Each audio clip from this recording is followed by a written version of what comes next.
So it's day 53 of the prep. We got about 30 days left of training, and that's it. And then we got the meet. So, yeah, we got close grip bench today. We got our top set. This is the weight that I anticipated I would take out, although I don't believe it's going to go the way that I think it's going to, which is fine. Because part of me wants to kind of prove to myself that my close grip is not as strong as my comp, which would be, the max legal grip that you can take. So I'm going to take out 275. I'm going to see what we can do. I'm not going to make this extremely hard. I don't want to take this to an absolute failure, but I'd like to make this a pretty hard set and really figure out where I'm at close grip wise, wide grip wise, stuff like that. So this is more for me in a way, just to test and see like how strong is my close grip, especially compared to my competition bench. So we're gonna do that. We're gonna do some pause squats, and we're gonna get some general work done, and we're gonna get out of here. So let's get this real quick. Let's see what we do here, and we'll take it from there.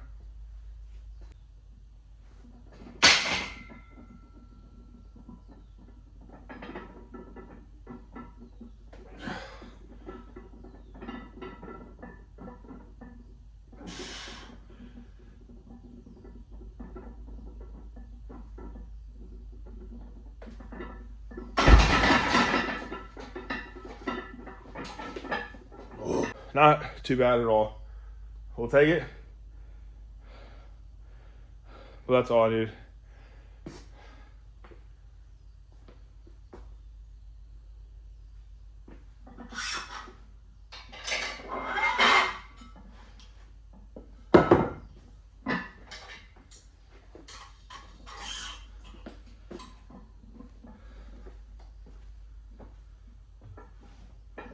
So here's my philosophy when it comes to these secondary movements and stuff.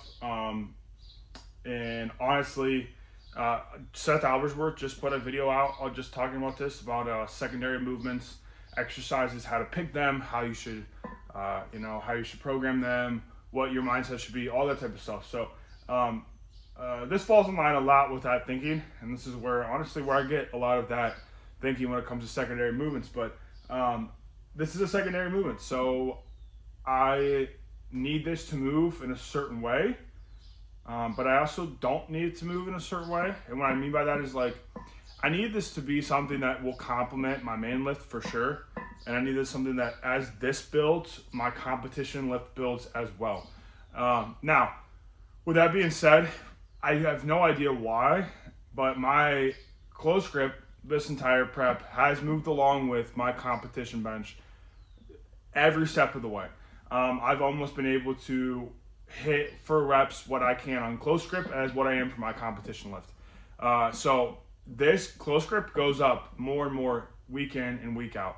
But so does my competition bench. So I'd love to take this out, and I'd love to say that I could do something different.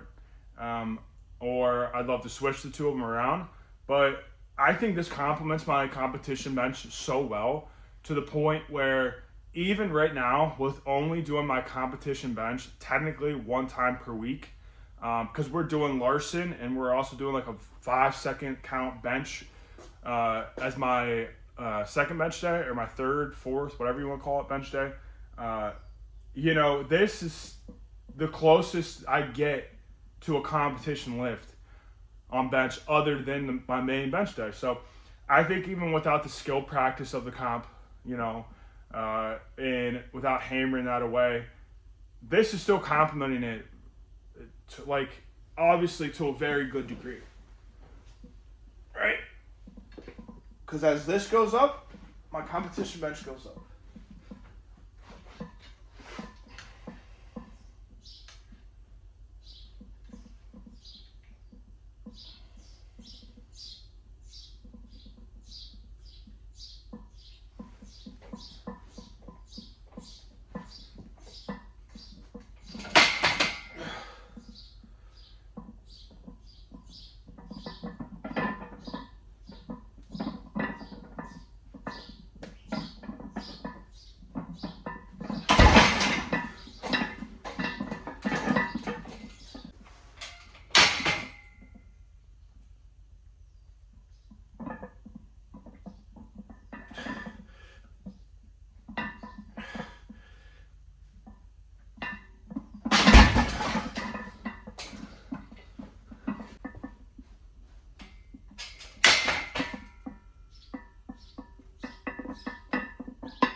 think it also comes down to like just knowing you as a lifter.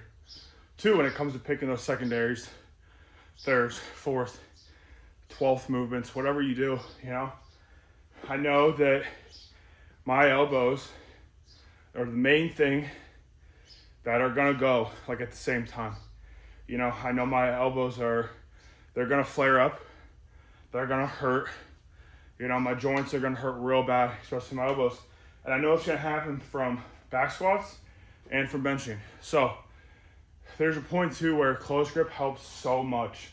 It helps me move my bench along so much, but it also beats me up so bad. You know, jam press is another great example. Jam press is another one that like, I grow so fast strength wise in it that it'll cause me so much tendinitis because my tendons cannot keep up, and with the amount of rate that like my triceps blow up basically. So I gotta be mindful of that stuff too. You know, who you are as a lifter, like that's gonna impact how you pick your secondaries and to what degree do they move, right? So with close grip being such a strong secondary, I mean, right now, like you can make a case for maybe close grip should be my competition grip, right? But the main thing is I can do that wide grip on bench and not get beat up. At least not more than like a normal, set would. You know, when it comes to like my competition bench, that max grip, like it doesn't beat my elbows up. It doesn't beat my shoulders up. I feel very comfortable out there. But when it comes to close grip, it does take wear on my elbows. And honestly on my shoulders as well. Being that tucked like really has a lot of like, you know, shoulder rotation into it. So I don't really have great luck with that long term. It's a great builder. It does what it's supposed to do. It builds the ever-living crap out of everything pretty much. Even post grip, I'm decently like, my triceps are strong enough. I still get a very decent like pec pump out of it. So it's a great thing for me to use. It's a great like tool to use. However, it is not a good main lift for me whatsoever. So, and again, if my close grip is complementing my competition grip, right? And as my close grip grows, my competition grows, my close grip grows, you know, vice versa with each other. They kind of feed off of each other.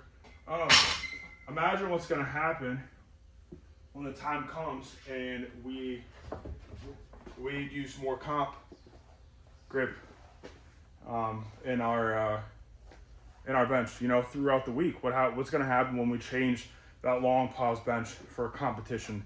You know, instead of doing a 3x5 on the long pause, we're doing a 3x5 on the comp. You know, what's going to happen when we take that Larson press? What are we doing, like 3x4s right now on Larson? We take that and we swap that out for a comp bench, you know, and we have so much more skill practice throughout the week. What's going to happen to our competition lift? Because I know that if I were to switch to close grip and do that, I know that close grip is going to, that amount of volume on close will absolutely blow my elbows like to the moon. So I can't do that. That's not a viable option, you know. Long term, I know that my competition grip, that wide grip, is something that my body can take. I can take that, the frequency and the load of that, you know. But also at the same time, I know that a lot of variety in exercises helps build my bench, helps build like that base. And then I know that hammering out a lot of competition grip on bench is what shows it. But I do know that like a candle with a really short wick, it's gonna burn very quickly. So I know that come next block, only doing competition bench will probably burn me a little too bright. Does that make sense? But I know that going from like 1 to 3 or 2 competition bench days, and on that last block doing only all fours of competition grip, I know will blow my bench up to the point where it will all that big base that we built, all this exercises we've done will show.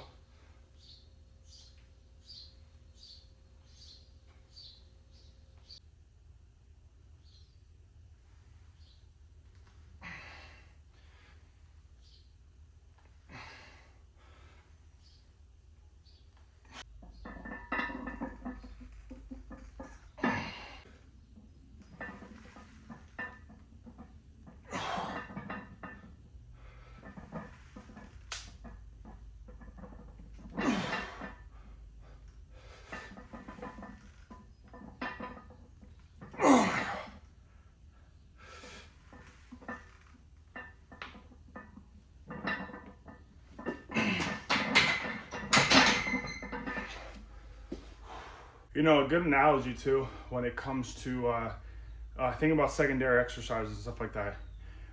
We can think about, and the context is a little different for sure, but let's just think about it for the sake of it. Professional athletes, a lot of times, like basketball players, for instance, a lot of times in the summer, they take some time off. For one, mentally, they kind of have to. And that we can talk about that after the meet too, about how we're gonna handle some off-season stuff or whatever. But we can kind of take that same line of thinking, into meet prep or after, during, before, whatever. Just because a professional athlete who is all around athletic, a good case of it would be, an NBA player who's very good at shooting, right? Who on the summer decides that he wants to take some time off away from basketball, train still, maybe not as hard, maybe not as intense, and wants to go do other stuff, so he goes and golfs.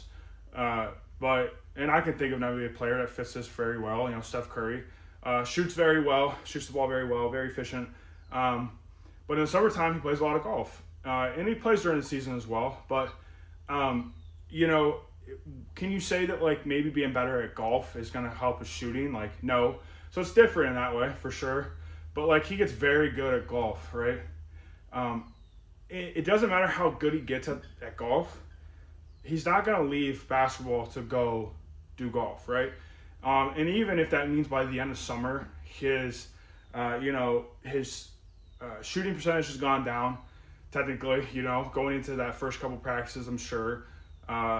Conditioning's gone down, the shooting percentage has gone down. You don't really feel like you're in that pocket anymore because you've been spending so much time golfing or doing other stuff, to kind of get away from basketball.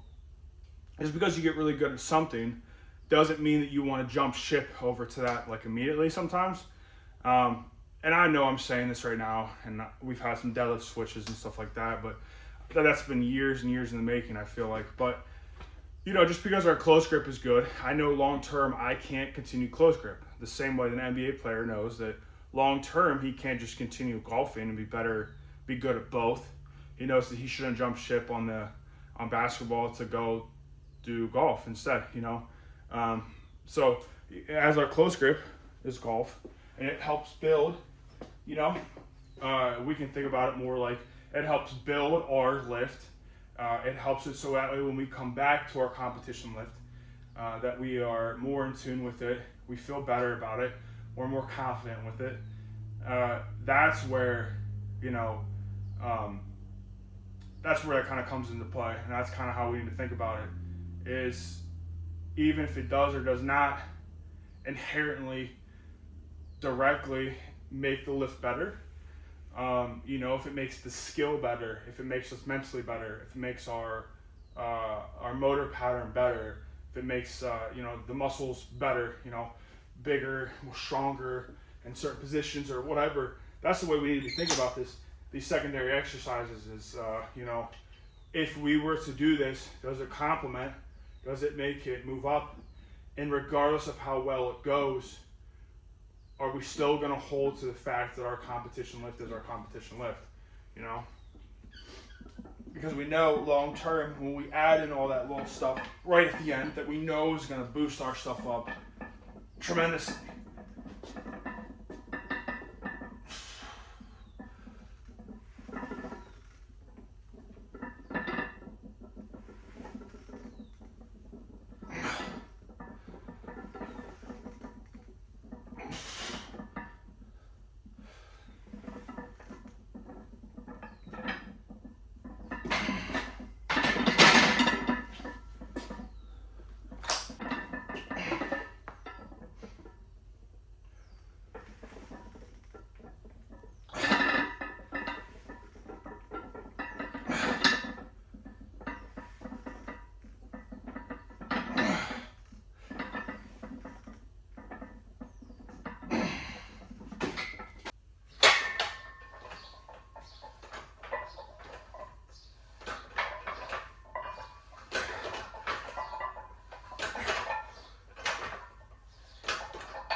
Feel like I need to be more intentional with these lat pull downs,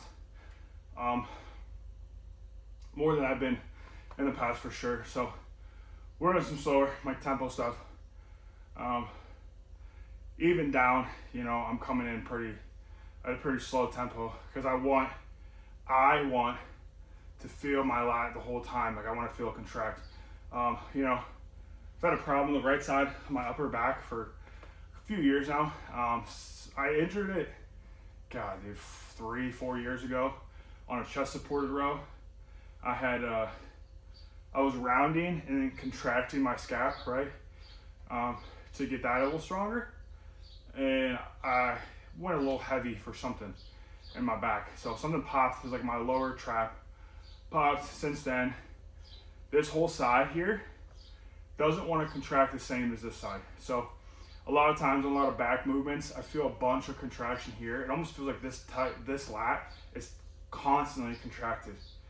It doesn't matter if I'm at the top, bottom, middle of the movements. It constantly feels like it's just like a rock. And this one feels like it's constantly at a lengthened position and it never moves. And I understand it's not what's happening, but that's the way it feels. I don't have a real good like stimulus coming from this one, you know, or I don't feel it being stimulated, I should say. So we're gonna be more intentional with these lat pull downs. You know, next time I work out, I added some lat pullovers too, to really try to help me feel the stretch and contraction of my lats to hopefully get some better engagement on some main lifts.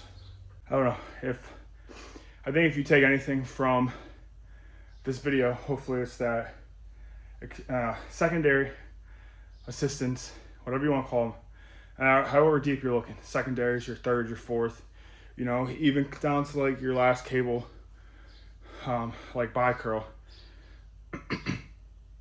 Like it's gonna look different for everybody, but the intent needs to be the same. It needs to be, I'm fixing a weakness, and it needs to either be, I'm fixing the weakness with this movement, because I want this movement pattern. I want to get rid of said movement pattern, or it needs to be, this is fixing the weakness of a muscle that's, lagging behind, not as strong. It needs to be stronger. It needs to be stronger in this position, or it needs to be something that is, something that is pushed because there's like a sticking point, and that goes along with like the movements. Like, what type of movement do I want it to be, and also how hard do I want to push? But mainly, the main thing it comes down to is, does it move my competition lift? Even if it is not moving, does it move my comp? Pause squats, we did 315 opposed from the one time we did 325, but we did 315 4 weeks in a row, pretty much, let's call it. And 275 is our back offs on pause every single Tuesday of this month, of this block. So it didn't move at all. It didn't go up. And honestly, other than that second week, because fatigue was cut,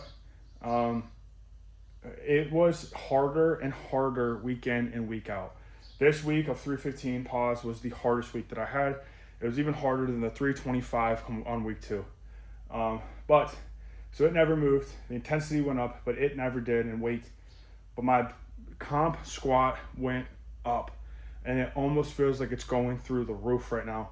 So I want to keep the pause squat where it's at, and we're going to adjust rep range wise. So we're going to adjust the load because of that. But other than that, I want the intensity to be the same. So, when it comes to secondaries, if it's not moving your main, then don't do it. Because it should be moving your main, because it's hitting a muscle a little harder, a little bit more hypertrophy in that muscle. It's, ingraining a movement pattern, or it's putting all 3 of them together, or all 2 of those together, into something that helps me with the skill of said lift through that sticking point or whatever, and it builds the muscle. That's the ideal choice there. So, but it's gonna look different. My pause squat doesn't move. My close grip bench moves week in and week out, but my comp bench moves week in and week out. So think about it in a different way like that. And I think, honest to God, your lifts will go up. The more I switch that, the more I have consistency in my lifts going up. So, that's all I got today. I'm gonna stop blabbing. I'm gonna get out of here. So if you like the video, hit like, subscribe to my channel. I post these 4 times a week. It's like vlog styles like this. So you can hear me yip for longer, but check out some more of my videos. I post Saturday, Sunday, Tuesdays, and Thursdays. So you can watch some of my stuff coming up. Thursday we have a sumo deadlift, and we have some like Larson press. So, but other than that, that's all I got for today. There's no outro. Video just cuts off. I don't know what else to say or do. So